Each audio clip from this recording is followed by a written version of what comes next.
Good afternoon. In about 6 years, we will be celebrating IU's bicentennial. A lot has happened in 200 years. A lot has changed, and IU has changed with it.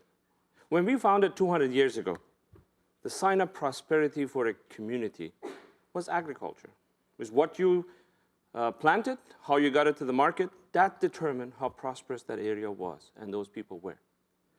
Now, Industrial Revolution changed that equation. 100 years ago, Gary, Indiana was the place to be. But that changed. IU changed with it.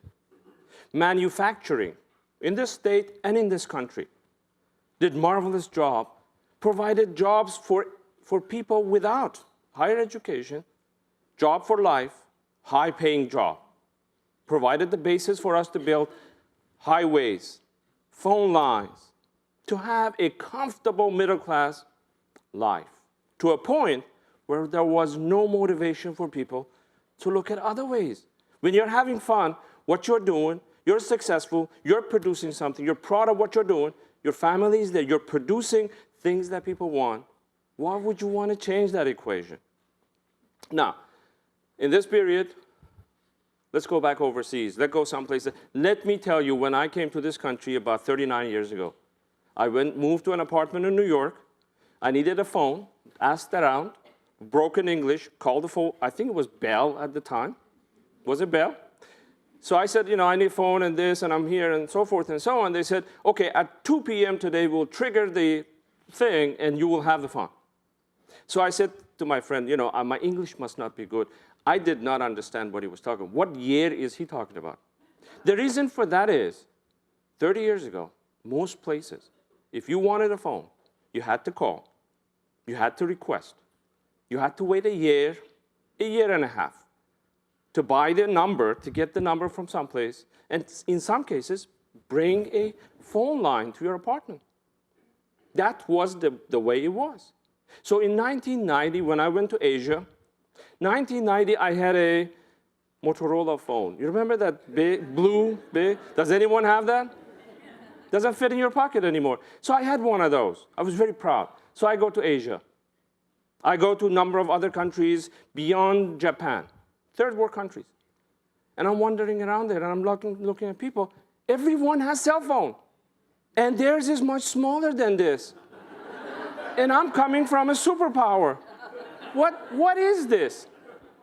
See, they bypassed the landline. They didn't have the line. The cell phone technology came. They jumped at it. They needed it. There was a need. They went after it. They did not have that middle-class manufacturer group to have the life that we did here. So they realized the importance of higher education. They went after higher education well before, in this country, majority of people rise to that level. Going back to manufacturing, manufacturing has not changed. Manufacturing in US has grown year over year over year over year. The nature of manufacturing has changed, however. We produce more today than any other year.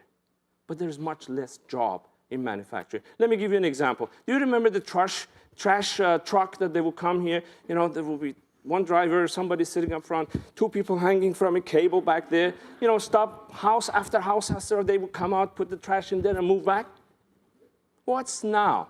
You have a driver with air conditioning, a computer screen right here, a mechanical arm that picks it up. We don't need people who can hang on a cable. We need people who could write that software, who could write the manual, who could design the robots. We need, in this country, individuals who could do that. Now, the good news is everyone is recognizing that now. People are coming. People are coming in US to universities to get that education.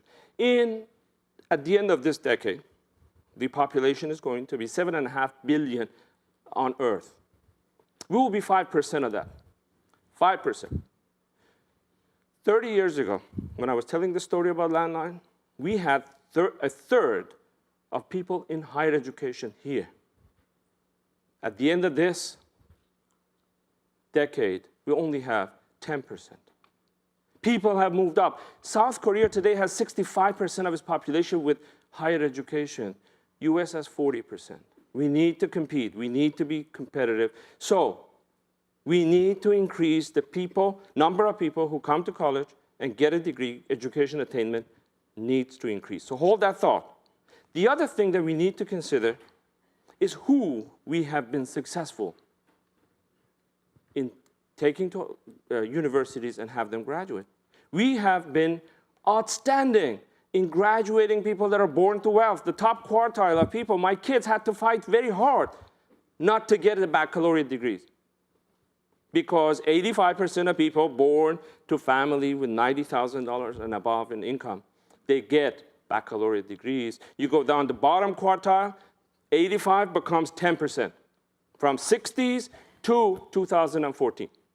So in order for us to get to 65% of our population having baccalaureate degrees, we have to do something we are not good at. I'm saying that with the doors closed and the cameras shut. We need to educate individuals that are not as prepared.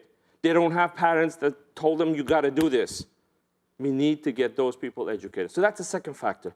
Educate more, educate different types of people at a time where state appropriation in every state is under pressure, at a time where tuition increases are not going to happen. Those are the things of the past. So we've got to do it. We've got to make changes. And IU has done that. President McRobbie in the last 7 years have done so much for the period that I've been with IU, 29 years, and then maybe more. Just one example. We have closed, created, merged 7 schools at IU, all campuses, different areas. That probably you got to go back half a century or maybe more to see how we are adjusting, to see that kind of a change. This change is going to change IU going forward. President McRobbie also has asked all the campuses to put a strategic plan together for the bicentennial year. We are all doing that. IU Bloomington is doing it. All regional campuses are involved in that. IUPUI is doing that.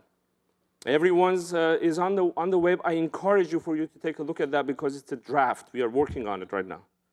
So we are changing because the world around us change. Now, for those of you that don't know IUPUI, just in 1 second, I'll tell you, IUPUI has 30,000 students, has 8,000 of them at the graduate level. 90% of our students come from Indiana. 90% of our students stay in Indiana. We have 300 degree programs covering from A to Z. Let's start from A. No.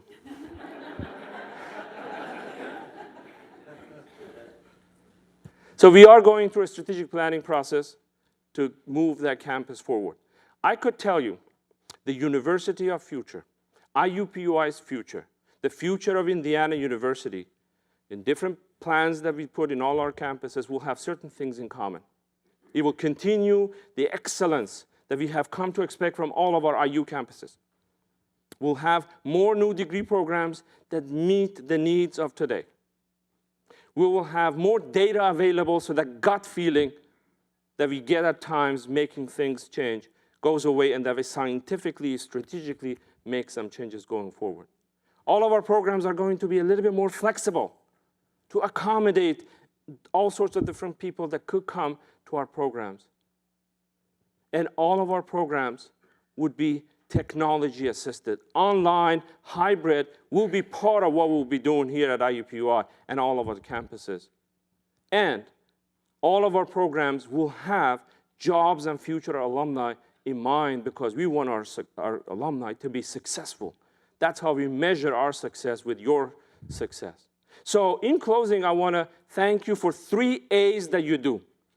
I want to thank you for advocating for IU. We need you out there. We need you to talk about what we are doing, how we are changing, how we are adjusting, given the factors here. We need your support. I want to thank you for your advancement, help with our different units. Find the change on one of your campuses, support it. Provide gifts, get more people involved to buy in this, what we call IU education. And then I want to thank you for admission. I want to thank you for getting more students admitted to our programs. You know it's good for them. And you know IU is where they want to be. So thank you for all you do, and thank you for the opportunity to talk to you. Thanks.